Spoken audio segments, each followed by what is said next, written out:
Hello, this is Fear Dragon coming at you with another StarCraft 2 netcast. Today we have game number 2 between LiquidZenio and MouzHasuObs. If you have not seen game number 1, please go ahead and click on the annotation below to take you to that video. But if you're still around, I'm going to assume you have, and we're going to go ahead and jump in and introduce these two players.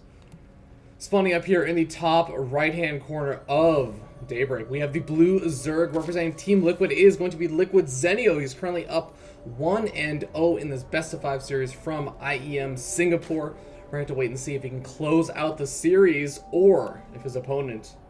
Spawning down here in the bottom left-hand corner of Daybreak as the red Protoss player is going to be able to take this next game. He needs to win this game, or he is going to be down 2-0. He is representing Team Mouse Esports. It is going to be Mouse Esports HasuObs. And, HasuObs is, in fact, the foreigner in this match. So, he does have that distinct disadvantage of being a foreigner against a Korean. Now, I say that a little bit jokingly, as we have seen a player of HasuObs' caliber take games off of Koreans constantly, relatively consistently as a foreigner tends to be with this. But it's going to be still a tough road, as in that last game we saw that even though HasuObs is looking pretty decent in a lot of those different points in the last game, game number 1, Zenio just showed that Broodlord Infestor army that he was able to finally build up and just finally push with. And also, I have to say, the critical and key Zergling and Roach run-bys that he was able to do in the late game really just pushed HasuObs out of that game and really secured the victory for Zenio. So I'm sure that HasuObs is going to be very much aware of this fact. He's going to be preparing a little bit more preemptively for some of those kind of things. And look at this, we actually have a forge going down inside the main base of HasuObs. Now you might be wondering, why is he doing this? Well, this is, rather than going for that standard wall up over here, well, this is just kind of a nice little trick that you can do as a Protoss player. If you expect that your opponent is not going to go for some kind of super duper early pool, and we saw that that was in fact the case. We did not see a super early pool as Zenio, nothing like a 9 pool or 10 pool. What you can actually do is you can throw up the forge over here in your main base. Then you can throw up your nexus and then start your wall off. Now, you can actually still get up your cannon as well as start to get most of your wall off done before the Zerglings will actually be able to pop out and do a whole lot of damage for the most part. And you'll also have the advantage of hiding your forge inside your main base so that your opponent will have a much more difficult time trying to figure out whether or not you're going for that +1 weapons research. Now, we do end up seeing these Zerglings trying to chase away that probe, and I like the other one also. Well, where is that other one? It looks like this one's actually just chilling back over here at the natural expansion. Kind of interesting decision to do that. Maybe he's just preparing for his second probe scout or something. But in the meanwhile, that probe should get chased down and should either end up dying or returning all the way back home after scouting that very important scout over the third to make sure, okay, my opponent is not about to 2-base all in me with a ton of roaches or even banelings or something of the sort. So HasuObs is going to feel a little bit comfortable. He's not going to have to throw down additional 3 or so cannons. And he's going to throw up that cybernetic spore. And in the meanwhile, we see that both of his gas geysers have been taken. This is a relatively normal time to take those 2 gas geysers. You can generally, as a Protoss player, take it either 1 gas geyser and then later on build up to another all the way to up to 3. Or you could just take 2 of them at the same time. Doesn't really matter too much. But in the meanwhile, the question is going to be, what is Zenio planning to do? We do end up seeing that he's just kind of playing that standard macro style of Zerg, building up that drone count, getting up that third expansion, getting his queens out, and might actually even start some of that creep spread pretty soon, as it looks like he's kind of positioning his queen a little bit out there. Maybe he's just preparing for his Zergling, or sorry, a probe scout. But we'll end up seeing, I think that spreading creep in this matchup is a little bit underrated, considering how good it can be, and nice control from Zenio getting that pullback before the Zealot was able to kill off those Zerglings. Now, a Zealot takes 3 hits to kill off a Zergling if they have equal weapon and carapace upgrades, so the Zealot having equal weapon upgrades with the Zergling carapace. But once the +1 does end up getting research, and it doesn't look like HasuObs is going to be planning for that just quite yet, as he definitely wants to get stuff up like a Warp Gate technology, he wants to get up that Stalker in the Sentry. But once the +1 does start, and there we see it, they will be able to 2-shot those Zerglings, so we could actually see a nice little timing and pressure push from HasuObs with this build, as that's actually a very common thing for a Protoss player to do. We could even actually see, looks like it might be a 4, no, we actually have a robotic facility going down. So it looks like, with that being said, HasuObs going to have a lot of different potential aggression that he can do over here. He can also just go for a fast third base. I think it is a little bit more difficult to secure that third as a pros player, just due to the nature of his little opening over at the third base. I mean, it's a pretty wide choke to deal with, and you can be pretty easily run into with a ton of roaches, and unless your sentries are over there to force field immediately, oh my god, you just have so much pain going on. And we do actually see that creep spread going on, and I want to come back to that idea of the creep spread being so underrated in this matchup, just because, I mean, if you have that creep spread, you're forcing the Protoss player to use that observer and take out a bunch of that creep. You delay pushes just by having the creep over there, because all those units will kind of sit around attacking them slowly as they move across the map, as well as just the fact that you see those pushes coming out a little bit earlier. You also have that advantage with Zergling speed, Roach speed. I mean, it's just such a good utility to have in the late game, so why not start that a little bit earlier and make sure that you have that prepared for when the Protoss does make that push. Now, in the meanwhile, we actually see HasuObs going to be going for that robotic facility expand into the third base, and I mean, this can be a pretty strong play as long as you can defend against what the Zerg player ends up doing. Now, the question is going to be when exactly Zenio will end up scouting out this third base, and also how is he going to react. Generally, you'll see a Zerg player react in one of two ways. They'll either go for a very fast fourth expansion and immediately start taking up to Hive Tech. Maybe you're preparing a couple of units for some kind of counter aggression. Or the other potential is that you could just end up seeing them try and put on a huge amount of pressure off of those three bases that they have and say, you know what, I'm just going to try and deny this third from actually being able to go up and securely be there. And we actually see that HasuObs doing a nice little push out across the map. I mean, kind of interesting if you think about all of these Zerglings that would very soon be getting speedy. Actually could have been quite vulnerable over there, but manages to snag a couple of roaches really nicely timed from HasuObs. But he's going to have to be super careful. He needs to make sure that his units are in position. He has a ready warp into Zealot over there, as we've seen that Zenio really likes those little Zergling run-bys. Now, I'm questioning how much damage Zenio is actually going to be able to do over here, because as I mentioned before, we have those Zealots that he can be warped in from HasuObs. They'll be able to two-shot some of those Zerglings, and look at how Zergling heavy Zenio's composition is right now. And you know, it looks like HasuObs does know about this large Zergling and Roach force, so we do actually end up seeing, yeah, a couple of Zealots being morphed in. I really like that decision over here, and we're going to have to see how good the force field is going to be. Is he going to be able to trap in a ton of those Zerglings? Doesn't quite manage to get more than just a couple of kills, but I mean, it's a nice little poke from Zenio. He's going to realize he can't do a whole lot of damage over there, so he's just going to go ahead and take that fourth expansion, and I kind of like that decision over here. He's going to continue to grab all those gas geysers. He's going to continue to mine, get up that infestation pit, which will allow him to not only get up the infestors that are going to be so important, but also start taking up to that Broodlord transition, as we actually see the Spire also on the way. And I mean, hey, that Spire should be finished up well before the Hive actually gets finished up, so I kind of like the way that Zenio is thinking right now. Now, we do end up seeing the Zerg and the Roaches trying to poke in, trying to see what damage they can do, but they're not going to overcommit or anything. They don't want to get force fielded in, as, I mean, Zenio doesn't want to have to remake a ton of those units right now, at least not for the time being. When he gets a little bit closer to being max, he might be considering doing something like that. But in the meanwhile, let's take a look what HasuObs is up to. He's going for the Blink research and also going for a second robotic facility as well as that robotics bay. So it looks like HasuObs is kind of sticking to his guns with this kind of late game style of play, where he goes for the double robotic facility and the robotics bay and the Blink research on the Twilight Council all at once, and all behind this, probably getting that +2 weapons. There it is. So I mean, HasuObs feels pretty confident about his late game plan, despite the fact that he ended up losing that last game in the late game. So we're going to wait and see how is he going to adapt his play. Is he going to try and be a little bit more prepared for things like Zergling run-bys, Zergling Roach run-bys, things like Nidus Worms that Zenio could even pull out. And we actually end up seeing Zenio throwing down a huge number of spine crawlers and even getting out a ton of those infestors. Looks like very soon he's going to be preparing for that Broodlord transition. And I mean, where exactly is that Spire? Do we even know if it's transitioned to Greater Spire? But no, forget about that for a bit. It looks like Zenio just still poking, just still trying to see what damage you can do, and that is a sign of a good Zerg player. Just stay active with them. And kind of interesting note, we actually only are seeing the Spire being utilized for some of those upgrades over there, and we actually don't even see Hive Tech even begun researching. This is a really interesting decision.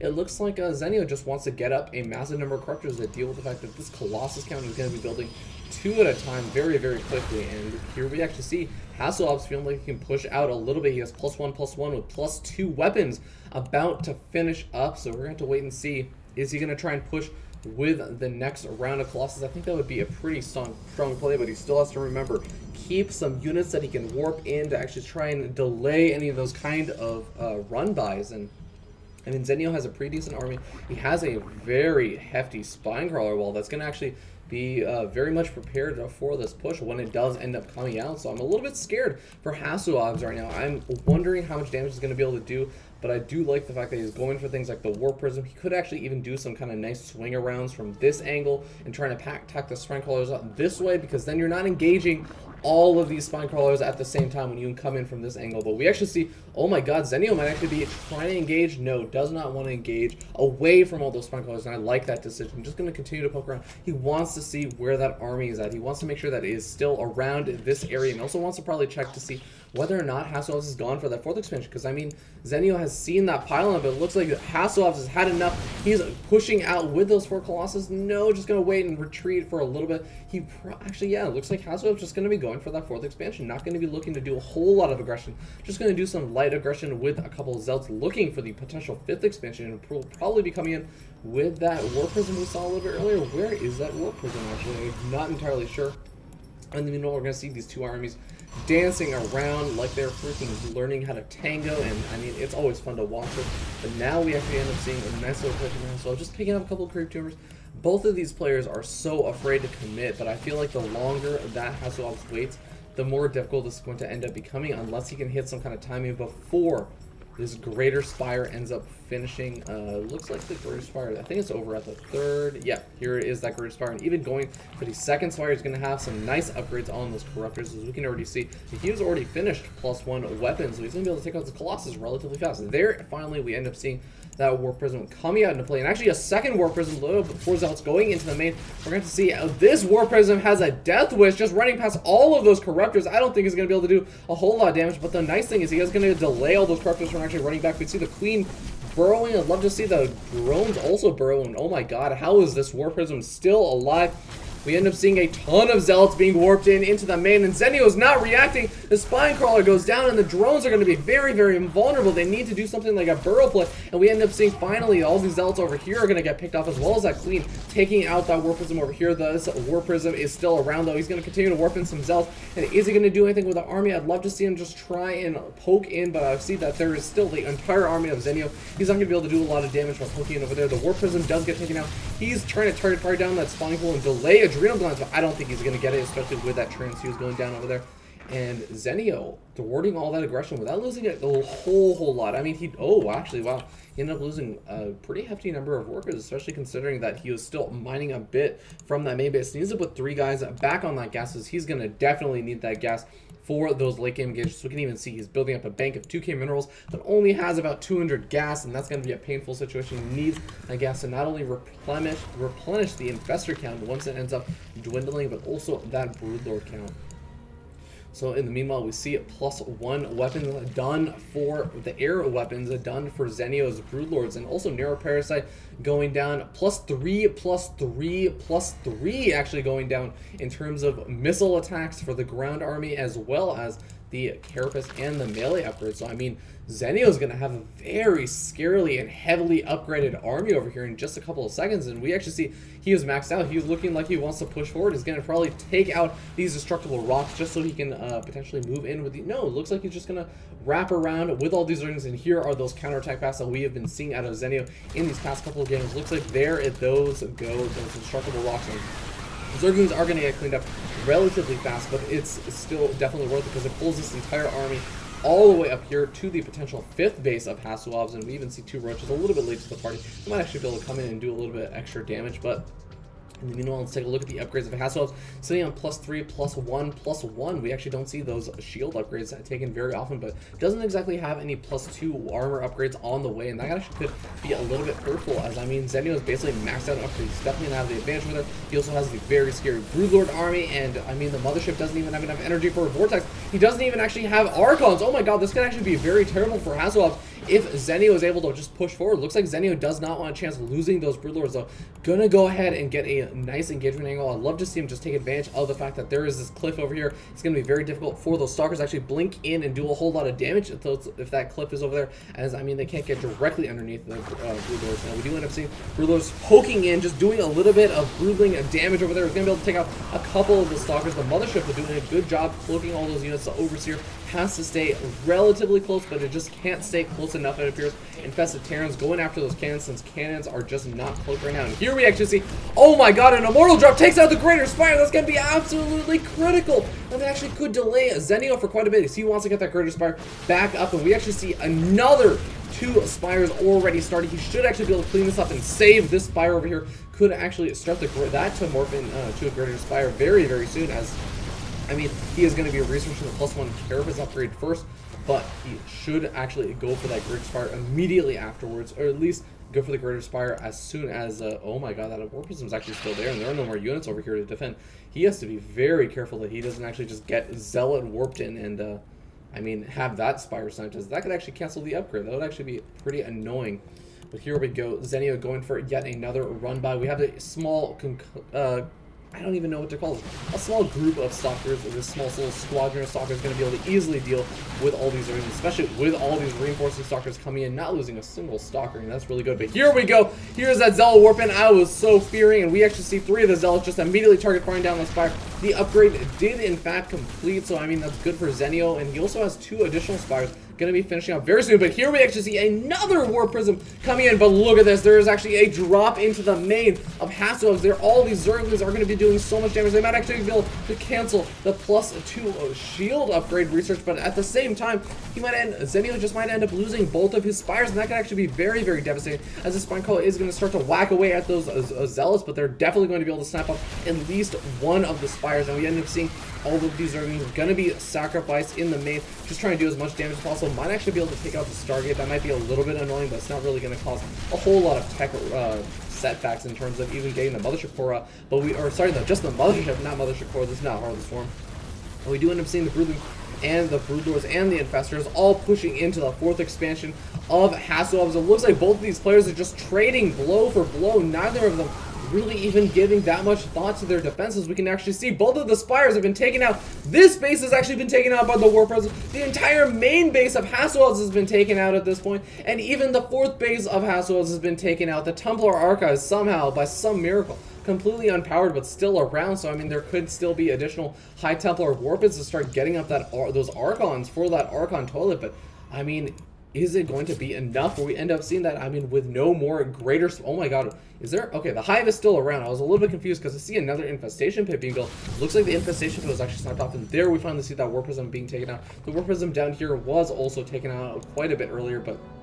I mean, this is just completely blow for blow. And oh my god, look at the fungal growth on those High Templar. If they end up dying, that could actually be completely and utterly critical, as we end up seeing all but 2 of them end up falling. They need to be warped in 2 Archons immediately, and we actually see that even though HasuObs has quite a bit of a bank of gas, it's going to be quite annoying. It's going to delay that Archon count from being built up. The Zerglings still running rampant in the main base, and that is so annoying. We see finally the Stalkers coming back in to clean that up, but I have to say that Zenio has done a really good job of just maintaining that economic lead. We can see that he is, even though he ended up losing this 3rd base, he still has his 4th base, he still has his center base, he still is even prepared to actually take this base as well. And I mean, what does HasuObs have? He lost this 4th expansion, and basically he's mining on this base. He doesn't even have his main base, so he's not mining from the 2 gas geysers over here that still have about 1,400 minerals over there that could actually still be useful. And I mean, his natural is basically mined out. He's His third is actually almost mined out as well. I mean, look at the probe count actually for HasuObs. He's down to just 38 probes, and in the meanwhile, fourth expansion getting killed off again. What can HasuObs do? He cannot try and engage this army without getting a fantastic, really awesome vortex in. I mean, it's going to be a little bit difficult, even though he does have that Archon count finally that he needs to actually take on that Broodlord army. He has to be able to get that vortex without actually getting Neural Parasite. And we end up seeing quite a few of the infestors actually have been taken out, and I mean, even with those infestors, not many of them actually even have enough energy for fungal growth. But here we actually see some of those infestors and those Zerglings working their way on the natural expansion, just taking out so much of the infrastructure. And yet again, oh my god, Zenio able to snipe off yet another base, and HasuObs just has not been able to respond to this multi-pronged aggression coming out from LiquidZenio. And Zenio is now looking like he's going to be in a fantastic position to just push in and win this game, as long as he does not get a Vortex too badly, as I mean, there are 2 Vortexes still available. The Spawn Coils are going to delay this army a little bit and maybe allow Zenio to get into a good position. He's trying to run away from that mothership. He's trying to maybe get a Neural Parasite, gets a Fungal Growth down, delays the army a little bit, but he has to be so careful. Do not clump up with those Broodlord Zenio, as that could actually be the one way you could still lose this game, as we end up seeing still Zerglings working into their way into the third. This is basically all that HasuObs has. He's going to go for it. He's getting Fungal Growth to death, though. Changelings making their way in just to block the army, just to delay it and from moving any further in. We actually see a Neural Parasite going down on the mothership, and one of the Vortexes is end up being used, and it looks like that's going to cause the GG out of HasuObs, as that Vortex is going to pop out and nothing good is going to come out of it for HasuObs. And we actually end up seeing the GG right there. Zenio taking game number 2 against MouzHasuObs. So we're going to jump into game number 3 very soon, as Zenio taking the 2-0 lead. He's up 2 games in the best of 5 series. This is not a position that HasuObs really wanted to be in. I mean, HasuObs did a fantastic job with all that Warp Prism harassment, sniping off the third, sniping off the Greater Spire, as well as even those 2 additional Spires, doing all the drop harassment, and killed off 20 workers over in the main, and I mean, even killing off the infestation of it. But at the same time, Zenio responded and said, you know what, you want multi-pronged aggression? I can do multi-pronged aggression too, dropping in the main, taking Zerglings and Roaches to run by and cancel this expansion, pushing in with the Broodlords and Infestors over to his 4th base. And I mean, just really fantastic play by Zenio. He really deserved to win that game. So with that being said, thank you guys so much for tuning in, and I'll see you guys over in game number 3. We're going to wait and see, can HasuObs come back in this best of 5 series, or is LiquidZenio just going to take it flat out and advance on to the round of 16 of IEM Singapore? I'm excited, guys, and I'll see you guys there.